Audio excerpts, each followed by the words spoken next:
So while we are waiting for new Herpa Wings releases, we continue our way down memory lane while we are looking at some older models that might still be worth our time, like this one from 2007.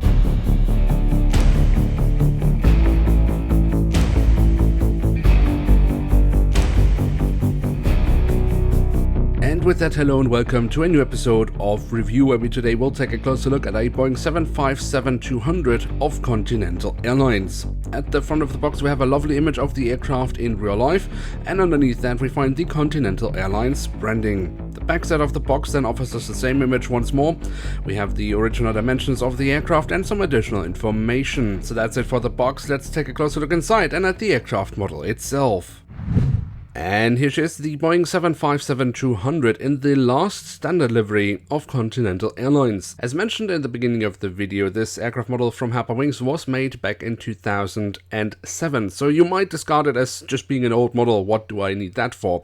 But of course, this might also be a nice piece of memorabilia, given that the airline doesn't exist anymore. The best way to find out is simply by taking a closer look, and as always we start our tour around the aircraft model with a look at the tail section, where we on the vertical stabilizer have the Continental Airlines branding. You might of course also recognize it as the United Airlines branding, as the United Airlines simply continued this livery after the merger of the two airlines. On the fuselage we then have the flag of the United States of America. We have three numbers right next to the back cabin door. That's an internal registration code of the airline, and we have the full registration code of the aircraft as well.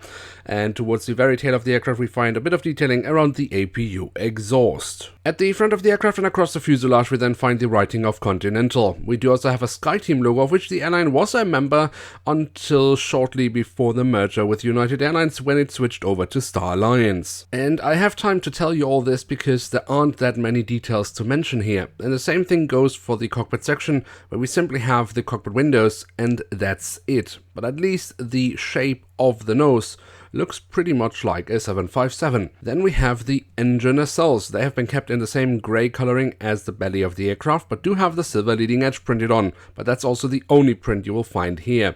The physical detailing, well, from the backside we've definitely seen better in more recent years, but from the front it looks pretty much alright, where we can see the engine fan blades. On the fuselage, just above the wings, we then have the emergency exits printed on, which leads us straight to the wings, which we should definitely also take a closer look at. Starting off at the top side, where we can see the different flap slats and spoilers have been carved out. However, that could definitely be more pronounced, but we do have some different shades of grey for additional detailing. The underside of the wings offers us a little bit more physical detailing, but also here it is rather subdued. Now, this 757 has been fitted with winglets, and Herpa has of course also done it here. And here we then again have the color scheme of Continental Airlines. And then we have the landing gear. That is the standard landing gear that Herpa uses for all their 757s. Except of course a look at this lovely front landing gear, which of course looks much more realistic than what Herpa adds to the 757s nowadays. And then last but not least, we do also have the doors to the cargo compartments printed on here at the back of the aircraft and here at the front of the aircraft.